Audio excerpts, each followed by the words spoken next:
Wow, wow, wow. This is retarded, man. It's stupid, you know. It's good. It's good that it happened, you know. Because, I mean, I see it happening, especially with this squad of Argentinian players. I didn't think they were going to be the ones that were going to take out Mexico, especially in this matter, in this way.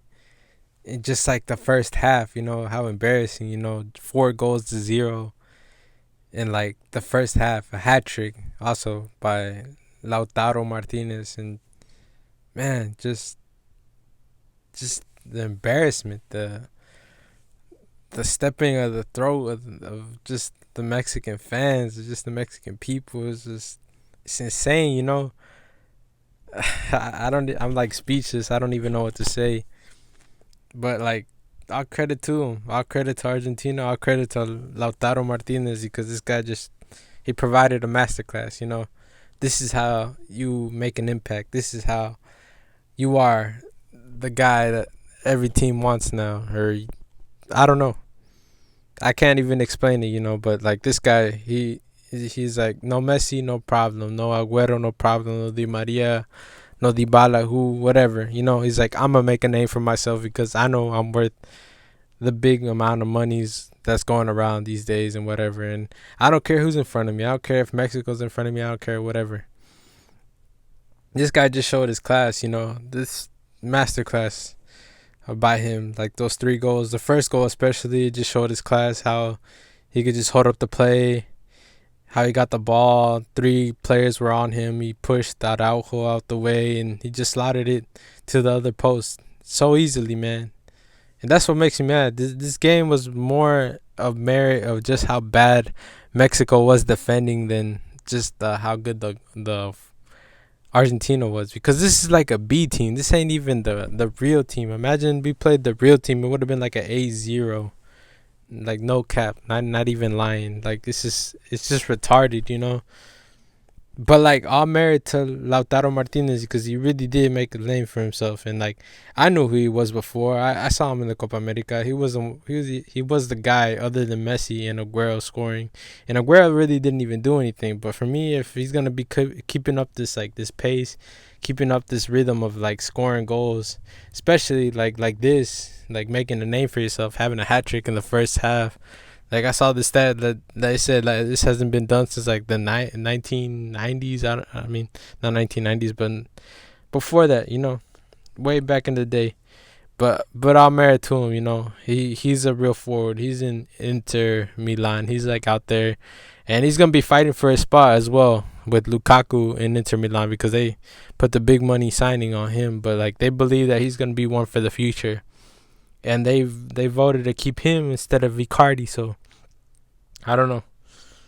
I'm married to him because this guy, he's showing his class, and like I said, I saw him in Copa America. I saw what he did against Venezuela. I saw what he did against who else he scored. I think Paraguay. No, not Paraguay, but he scored a lot of goals. I think he scored like 2 or 3 goals in Copa America, and he was a standout player for Argentina in this tournament. And this is just the class right here. You know, this is Comebol, and then this is CONCACAF. We're not playing USA no more. We're not playing all those little kids anymore. We're playing a real team that they know what they're going out there for, and they're going out there for the win, and they're not playing around. They're not like, oh, we just beat USA. Oh, we're the top of CONCACAF. We're up with like all the big dogs. No, Argentina ain't even up there. Argentina, I know they were like probably fourth. I don't know, third in Comebol after the Copa America. They beat Chile, but Chile, that game was so bad as well. Like I talked about that game as well, but man, like not even Messi was on the field, not even Aguero was on the field, not even Di Maria was on the field. Who else wasn't on the field? So many players were not on the field. Otamendi wasn't on the field. The goalie, dude, we didn't even register a shot until the 92nd minute. Like, what is that, bro? We could not get through their midfield. And not saying that their midfield is super great or whatever. They just play for what they play. They score the goal and they go back and defend. And if they get a counter, they go for it. And that's all that it is. It's just plain and simple. Like I swear, in that was it the third goal, the second goal? No, the second goal. They tore through the defense with like 3 passes.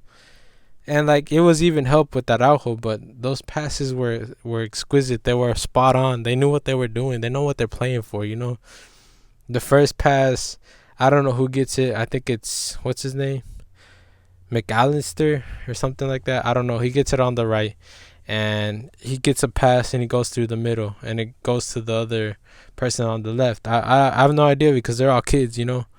And he gets it, or no, it goes to Lautaro. Lautaro gets it, and he tries to do a pass forward, but like it goes in front of him, and it lands in front of Araujo, and then Araujo just tries to hit that thing out, but he just, I don't know if he's, I don't know, it was just a stupid move. He just hits it off Lautaro, and it just rebounds off him, and it goes off the other guy, and the other guy sees Lautaro making the run, and then he just puts the through ball between Salcedo and Layun, and there you go. There's the second goal. Like, it's so easy, like how they were doing the things, and the fourth goal especially, that was just like dispossession in the midfield, and there you go. Give it to Lautaro and go. It was so simple, man. It was this guy. I mean, all respect to him because like that was a masterclass by this guy, and I hope he starts getting the respect he deserves, and I hope other teams be looking at him if he can actually move along the ranks. But this guy's a kid. I mean, that's what especially bothers me. This guy's like 22 years old, and he just basically demoralized all these people's careers. But like, we got to put things into perspective because like I'm talking about Argentina, but I got to talk about Mexico. Araujo, he was fighting a relegation battle all last season. Like, don't be painting this picture that this guy was like one of the top defenders, or he's one of the top defenders in Mexico. This guy was battling relegation in Celta Vigo, and like if he plays in Spain and he's given this quality, I could see why they were in relegation to begin with. Like, I don't know how this guy was playing before anybody else at all. Like, I know Mohamed was their manager, and he got sacked like after I don't know how many match days or match weeks in La Liga, but still he still kept his place. But people are like trolling him. They were saying that he was nervous before the game even started and things like that. But after this game, like I could see that his quality is not there. Like me, I would say that I don't know who else they could pick before him, but like I know he's not to par. Like if we want to be challenging in the World Cup, if we actually want to get to that fifth game or whatever, we can't be having this right now. And like, don't be giving me this bullshit of bringing out Diego Reyes or some shit, because that's even gonna be worse. Like, people were trolling him on Wikipedia and crap like that, but I mean that's nothing for me. Like, I ain't got nothing to say about that. That's just people trolling and crap. That's just some bullshit. But Araujo, he ain't what like people paint him. Like, this guy has been battling relegation, and I mean he's still I'm pretty sure a top defender in his club and whatever, but I mean, for me, he shouldn't be playing anymore, especially after this game. And for me, especially, I don't know how many times I gotta say this, but Layun is not a defender. He's not from Mexico. I don't know why people be defending him because he plays in Monterrey, he played in Porto, he played in Watford. I don't know, he played in all these places, but this guy sucks, And I've seen him on the big stage against all the teams and everything, and I don't know. I've always thought his defending was suspect, and I mean, this game he wasn't even the protagonist of all the mistakes. This game, I could probably say he didn't really have a part in anything to do with like all the problems, all the mistakes that happened.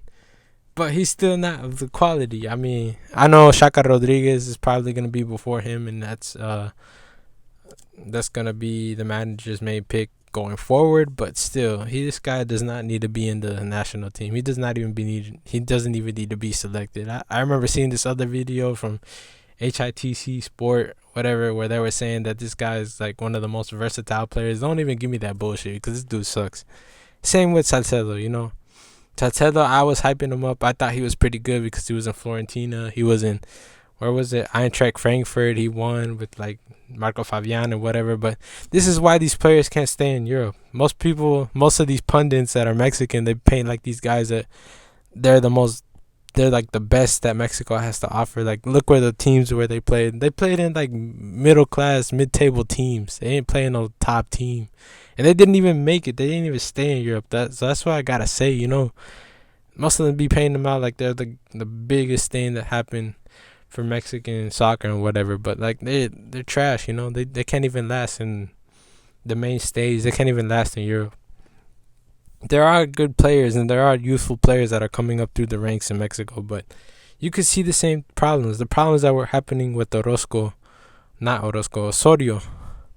when he was at the team's management. It's like kind of the same stuff that happens with Tata Martino, like where they started so brilliantly, the fans got like super excited, and they were saying that, oh, we're gonna win the World Cup or whatever, this bull crap that they say, or we're the best team in CONCACAF and whatever. And it's true, they are, because USA is also going through a transitional period at the same time. But these problems are like kind of the same that I saw. Like, I don't know if they need a psychologist or something, but I feel like these players need something to like get them back in the game. They need somebody like giving these guys therapy, because the breakdown that these guys feel during these times, that I don't know. I saw the same thing. Like, the mindset was so bad that I saw against Chile. It was the same thing where they were just walking and whatever. And it doesn't help that the pundits are just saying these outlandish things. Like, take a look for yourself. No me vengas con esas, Pedrosa. No. ¿Quién es mejor que Otamendi?